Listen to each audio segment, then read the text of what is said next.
Hello বন্ধুরা, কেমন আছো? আশা করি তোমরা সবাই খুব ভালো আছো। তো আজকে আবার একটা লং ভিডিও নিয়ে আমি চলে এসেছি।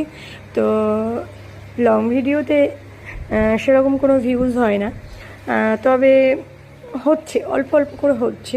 তাতেও আমার কোনো মন খারাপের কোনো ব্যাপার নেই, আস্তে আস্তে হবে। একেবারে এক লাফে তো উপরে উঠে যেতে পারি না, ধৈর্য রেখে কাজ করতে হবে, করছি, তোমরাও করো। তো যাই হোক, রান্নাবান্না শুরু করব।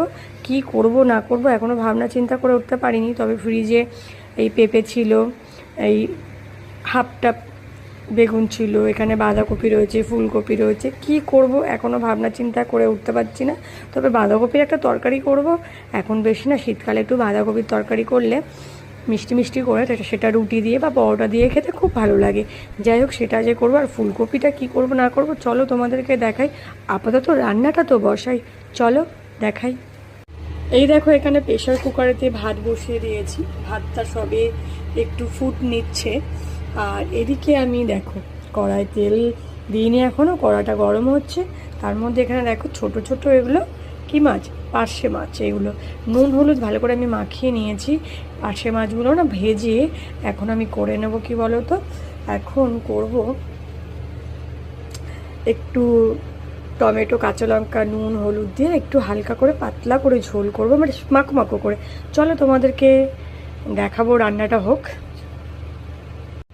তেল কিন্তু গরম হয়ে গেছে, এখন কিন্তু মাছগুলোকে একটা একটা করে দিয়ে ভেজে নেব।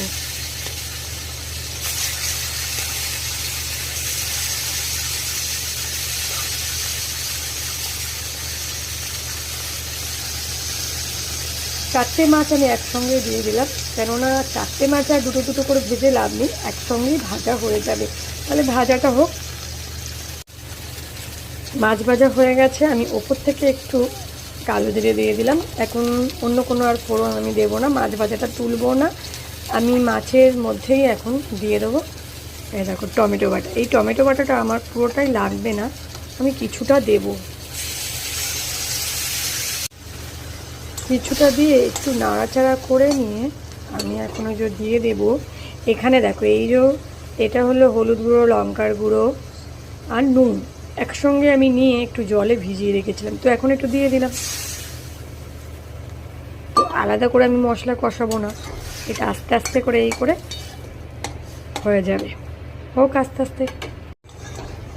মাছের জাল একদম হয়ে গেছে, তো মাছটাকে এবার নামিয়ে নেব। দেখো কেমন হয়েছে দেখে বলবে।